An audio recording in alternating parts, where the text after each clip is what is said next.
O Via Justiça de hoje é sobre os 30 anos do ECA, o Estatuto da Criança e do Adolescente.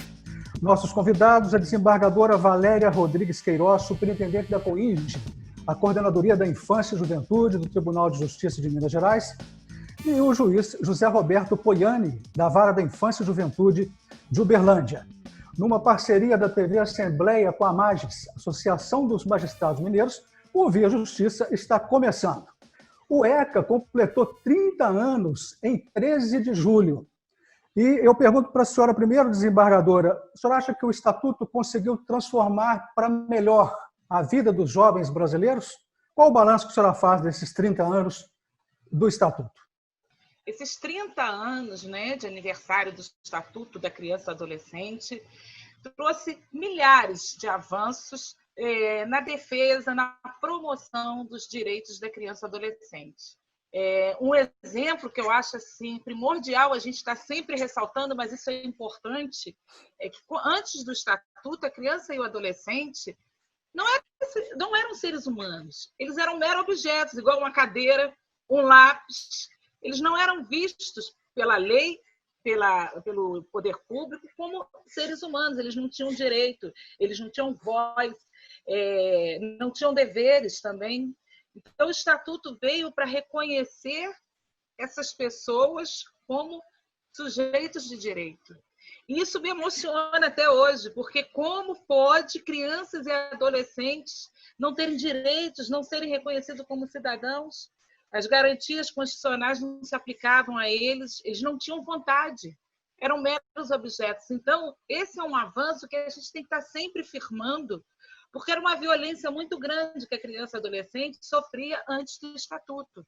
Então, é uma lei que veio avançar e garantir esses direitos.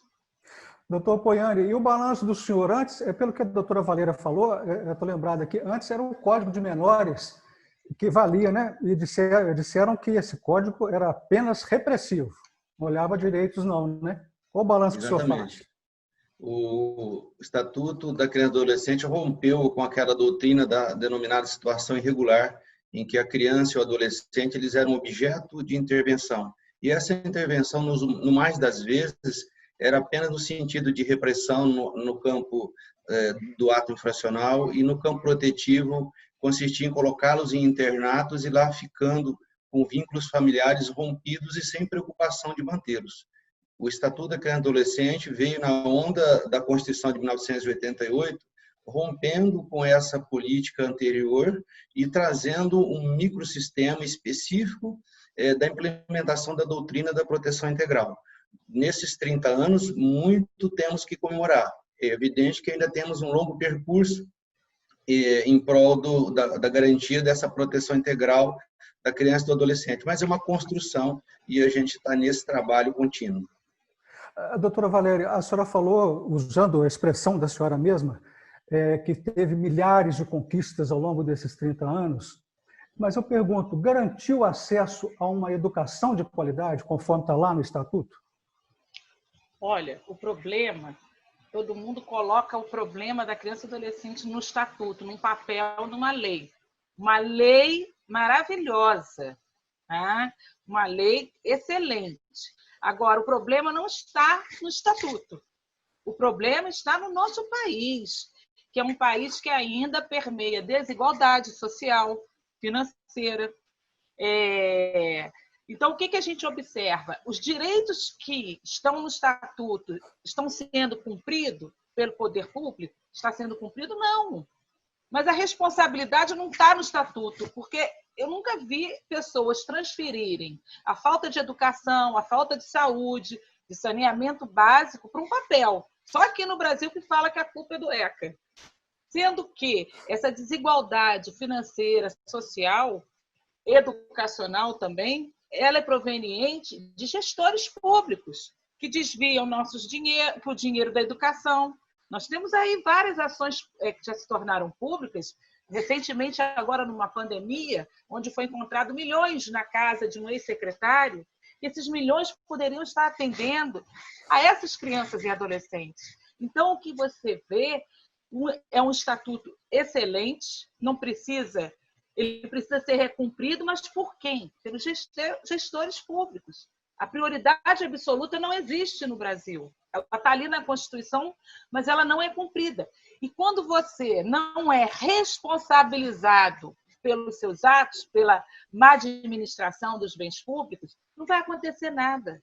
Vira uma impunidade. Então, eu acho que precisa maior responsabilização dos gestores públicos na área administrativa, né? Sim, doutor Poiani, o que dizer sobre a profissionalização dos jovens após o ECA? O empresariado vem contribuindo como deveria contribuir? Como eu disse, nós estamos sempre num trabalho de construção. Ainda não. Ainda há muitas críticas a respeito da possibilidade do adolescente trabalhar ou da proibição trazida pela Emenda Constitucional número 20 de 1988. A sociedade ainda tem aquela visão de que a criança e o adolescente devem trabalhar desde cedo, de maneira a se formar pessoas que com responsabilidade, quando, na verdade, o nosso entendimento é de que, nos tempos atuais, o que a criança e o adolescente precisam é de atendimento integral a todos os direitos consagrados no Estatuto, dentre eles a convivência familiar, o direito à escolarização com escola de qualidade, como já mencionado pela desembargadora Valéria. Nós temos ainda uma carência muito grande na questão educacional. A pré-escola, a creche ainda é muito deficitária para as crianças e a primeira infância deve ser atendida com prioridade absoluta, dentro da prioridade absoluta, na medida em que o Marco Legal da Primeira Infância, uma lei de 2016, priorizou essa fase importante do desenvolvimento humano, porque é nela que está aí uma das janelas de oportunidade para formar uma pessoa de bem. A outra janela de oportunidade é o tempo da adolescência.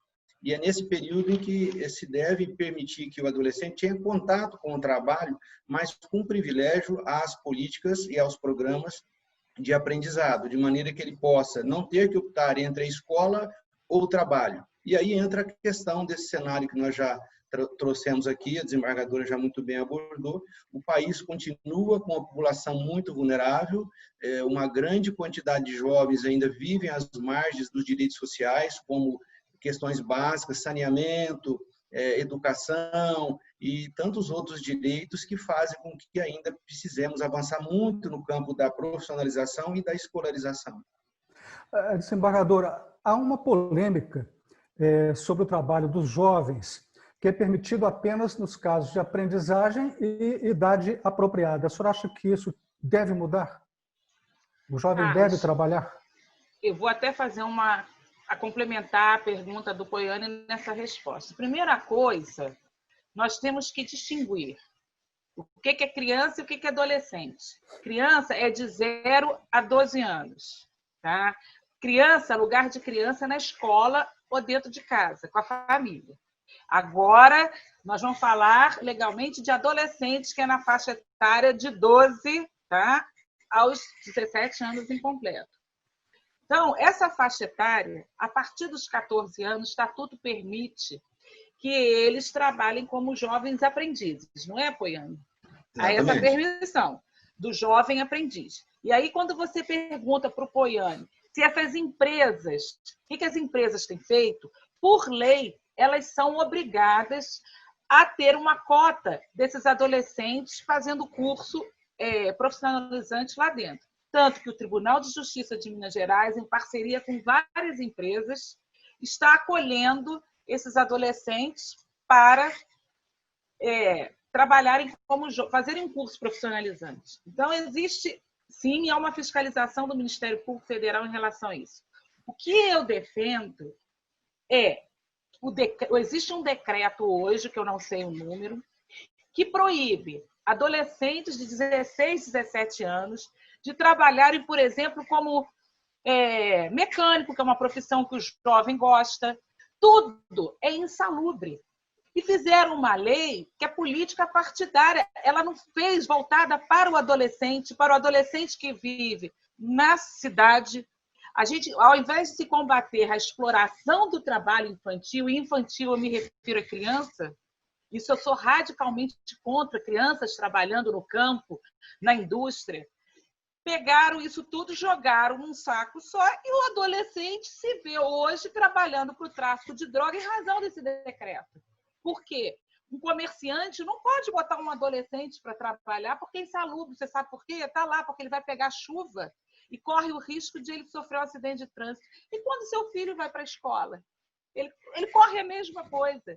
Então, o que eu defendo, que eu quero deixar bem claro, é que esse decreto é um absurdo, ele tem que ser revogado e nós temos que ter uma lei técnica que distingue o que é trabalho infantil, o que é exploração de trabalho infantil e o trabalho do adolescente, a partir dos 14 anos de idade. Respeitada a escolarização, óbvio. O senhor concorda, doutor Poiani, com a desembargadora nesse ponto? Eu concordo que deve-se facilitar o ingresso no mercado de trabalho, mas através da profissionalização.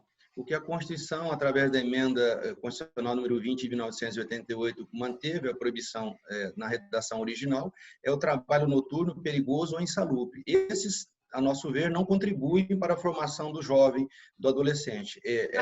Não é só, você tem um decreto. Você sabe por que o tribunal está com esses jovens aprendizes que são de outras empresas?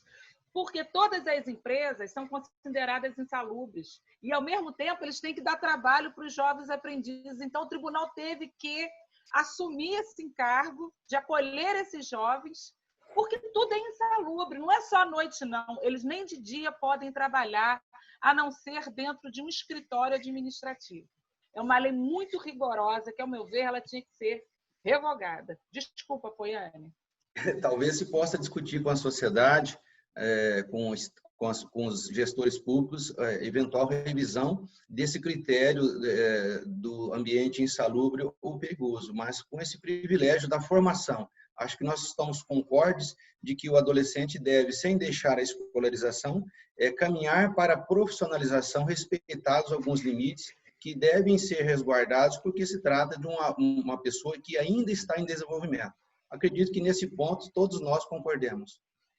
Vamos, então, nesse momento, fazer um rápido intervalo e o Via Justiça volta em instantes.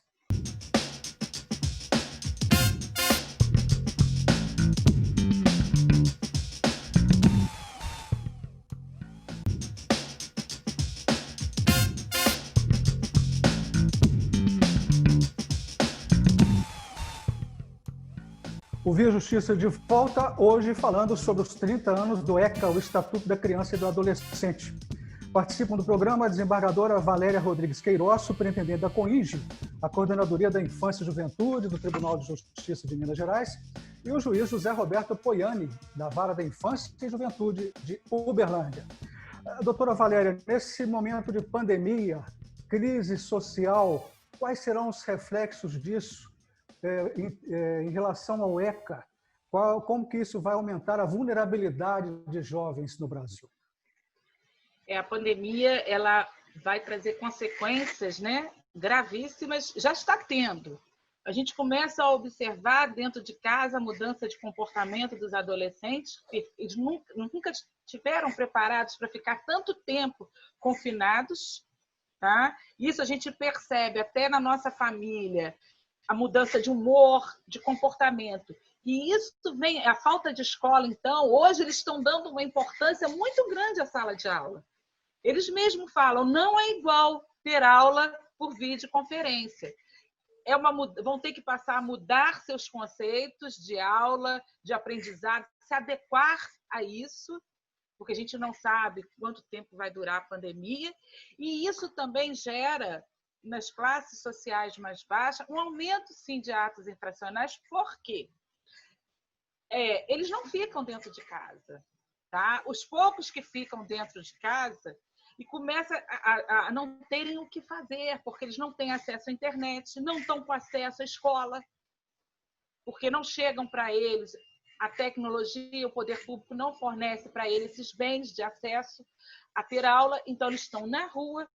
E isso gera o quê? Ociosidade. Ociosidade gera cabeça vazia e aí acabam cometendo atos infracionais. Isso é preocupante, a pandemia. Tudo bem que o poder público não estava preparado, né, para isso, ninguém estava, mas pelo tempo já era para a gente estar se adequando a esses tempos de privação de liberdade. Dessa vez eu até vou falar uma privação de liberdade. E não estamos. vários adolescentes reclamam. Eu tenho recebido vários pedidos de doação de celulares e internet para que esses jovens possam estudar, ter acesso à educação. Eles não estão conseguindo. Teve uma professora que, para acessar esses adolescentes, teve que fazer através de rádio, de ondas de rádio. Ela pediu, lá numa determinada cidade, que a rádio cedesse um horário para ela poder dar aula e alcançar os adolescentes. Então, assim, a gente vai ter que eternamente fazer gambiarras, sabe? Eu fico triste de uma professora ter que usar desse método que já era para o poder público, igual os outros países, dar esses instrumentos de acesso à internet para as crianças e adolescentes das escolas públicas.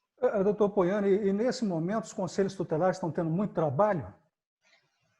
No âmbito da proteção da infância e juventude, nós temos muita preocupação, como a desembargadora Valéria já ressaltou, na medida em que o isolamento social gerou o confinamento dessas crianças e adolescentes em seus lares, e temos notado um aumento do número de violência dentro dos lares. O consumo excessivo de álcool pelos responsáveis tem gerado situações que deixam as crianças vulneráveis. Essa violência intrafamiliar também se reflete no aumento de situações de abuso de crianças e adolescentes, essa exposição a esse tipo de risco. As instituições que cuidam da proteção da infância e juventude, dentre elas o Conselho Tutelar, também o CREAS, eles estão trabalhando em razão da dificuldade com a circulação de pessoas por videochamadas, por atendimentos por telefone, por atendimentos remotos e, quando necessário, atendimentos presenciais. Isso tem gerado uma situação de vulnerabilidade maior, o que é motivo de preocupação. Também temos notado o aumento do número de acolhimentos em âmbito de acolhimento familiar e institucional, também como uma consequência precoce dessa pandemia. Existe aí um contraponto que é importante ressaltar, que a pandemia ela tem atingido, no sentido de contaminação pela Covid-19, mais a população adulta. Ocorre que a população mais jovem, a criança e adolescente, por via reflexa, acaba sofrendo essas consequências por essa situação de vulnerabilidade. O conselheiro tutelar, na forma do artigo 131 do ECA, é o grande zelador dos direitos da infância e juventude.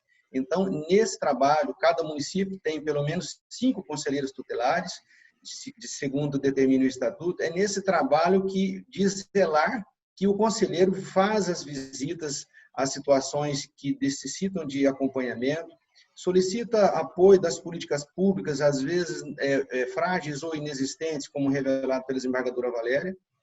Temos que melhorar muito nesse aspecto. E, às vezes, a ausência de um Conselho Municipal de Direitos da Criança e Adolescente fortalecido para poder capitanear essas políticas públicas em prol da infância e juventude gera um aumento nessas consequências que a pandemia tem acarretado para todos nós. Desembargadora, há temor de abandono escolar, maior aliciamento pelo tráfico, porque está com a crise econômica. Após a pandemia, o jovem vai ter que ajudar, ou seja, né, no orçamento doméstico. O que a senhora acha disso?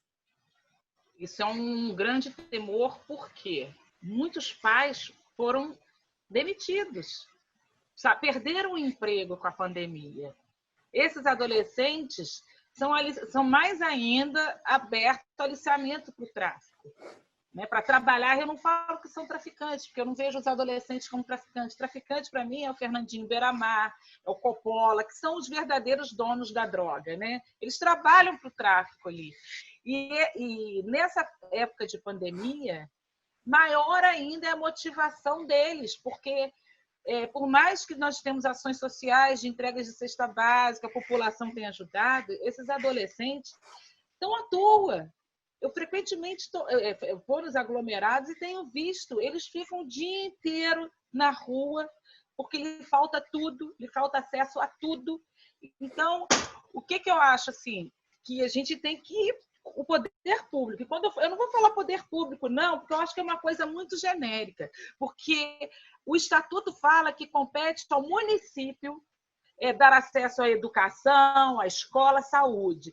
Então, o nosso gestor público municipal, o prefeito das cidades, que são os responsáveis legais por essa desigualdade social, escolar, que esses adolescentes estão passando. e, consequentemente, o que a gente vê? A entrada para o tráfico de drogas. É isso que eu acho. Doutor Poiani, eu queria que o senhor comentasse essa fala da responsabilidade do município nisso. O senhor acha que os municípios hoje estão falhando nesse aspecto? O Estatuto da Criança e do Adolescente, na linha do que a Constituição Federal determinou em 1988, ele traz a descentralização do atendimento, a municipalização do atendimento da infância e juventude. Com essa municipalização vieram os conselheiros tutelares, vieram o Conselho Municipal de Direito da Criança e Adolescente, onde há uma participação paritária da sociedade e do governo local. Com essa municipalização do atendimento, há necessidade, sim, de destinação privilegiada, e devemos dizer que a destinação privilegiada não é exclusiva, de maneira que as verbas públicas, sempre limitadas, em face da grande necessidade, elas precisam ter o privilégio de destinação a políticas públicas que beneficiem a infância e a juventude. É nesse sentido que ainda nós carecemos de ampliação desse atendimento. Essa priorização, por vezes, ainda não está acontecendo, tanto que nós temos muitos municípios nas Minas Gerais e em outros estados do Brasil inteiro que sequer têm, por exemplo, um mecanismo importantíssimo que é o acolhimento institucional. Quanto mais o acolhimento familiar, que já está há 10 anos no Estatuto e ainda é implementado em apenas 5% dos casos de acolhimento no nosso país. Desembargador, eu queria que a senhora falasse agora como que o ECA trata o adolescente autor de ato infracional, porque há setores que culpam o ECA pela responsabilização do adolescente no crime, ou seja, dizem que o Estatuto facilitou o crime por parte do adolescente, que não vai ficar muito tempo preso, algo assim. Como que a senhora comenta isso? Carlos, a opinião pública ela é formada pela mídia. Né? A opinião pública é formada pela mídia e pelos políticos que ocupam o espaço da mídia para venderem votos, culpando. Tendo dois equívocos que eu vejo aí essa formação. O primeiro equívoco é atribuir ao adolescente toda a responsabilidade do aumento da criminalidade. E o segundo equívoco que eu vejo, por isso que eu acho importante nós estarmos aqui discutindo esse assunto, é aquele mito da impunidade, ou seja, com o menor não acontece nada. E esse mito da impunidade e esse mito da responsabilização do aumento da criminalidade que leva a esse terror da população a achar que o jovem é responsável por tudo.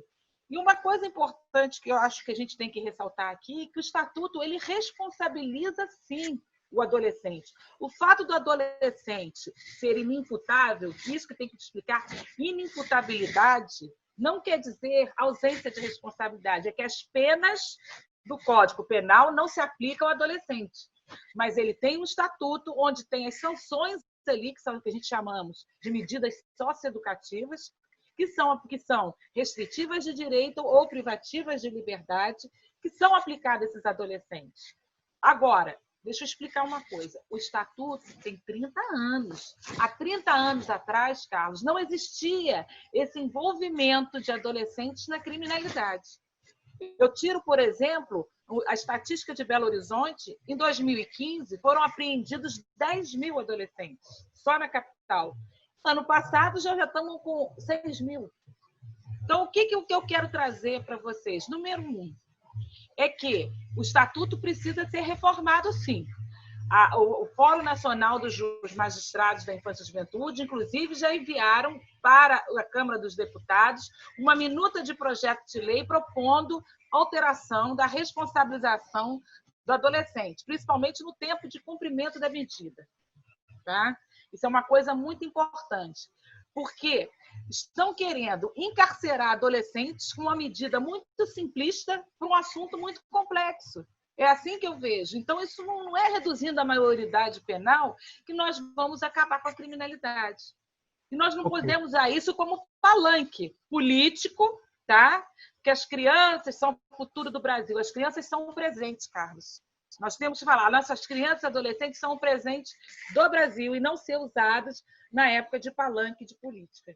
Estamos chegando ao final do Via Justiça, as considerações finais. Doutor Poiani, os desafios do ECA e o que fazer para evitar retrocessos do ECA.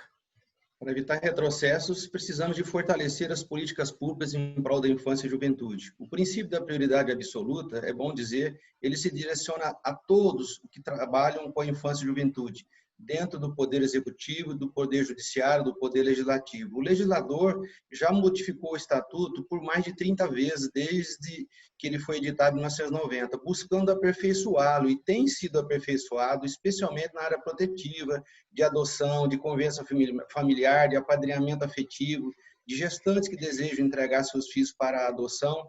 E o Tribunal de Justiça de Minas tem acompanhado esses programas com programas que vão de encontro com essa necessidade. O que nós precisamos também é ressaltar a necessidade de que os magistrados que atuam na infância e juventude também priorizem em suas atividades diárias o atendimento de processos ligados à infância e juventude com a necessária celeridade que a lei nos impõe. Dessa forma, nós vamos evitar retrocessos e vamos amadurecendo para que as conquistas sejam cada vez mais fortalecidas. Desembargadora, rapidamente, a senhora? Eu vou ser mais radical, Carlos. Eu vou aproveitar e pedir que a instituição do Ministério Público seja mais enérgica, porque já se passaram 30 anos para cumprir a lei. Eu acho que é muita chance que já foi dada aos prefeitos. E agora nós temos uma lei que o descumprimento do estatuto gera violência institucional. Porque quando você pratica ações de omissão ou de ações que não são voltadas, então eu conclamo o Ministério Público entrar com ações de responsabilização administrativa e criminal contra os prefeitos que não cumprem o Estatuto da Criança e do Adolescente, não priorizam os direitos da criança e do adolescente. Muito obrigado à senhora, muito obrigado ao senhor pelas participações. O Via Justiça de hoje termina aqui. Nós conversamos com a desembargadora Valéria Rodrigues Queiroz, superintendente da COINGE, a Coordenadoria da Infância e Juventude do Tribunal de Justiça de Minas Gerais, e com o juiz José Roberto Poiani, da Vara da Infância e Juventude de Uberlândia. Obrigado por sua audiência. O Via Justiça é uma parceria da TV Assembleia com a Magis, Associação dos Magistrados Mineiros, e até o nosso próximo programa.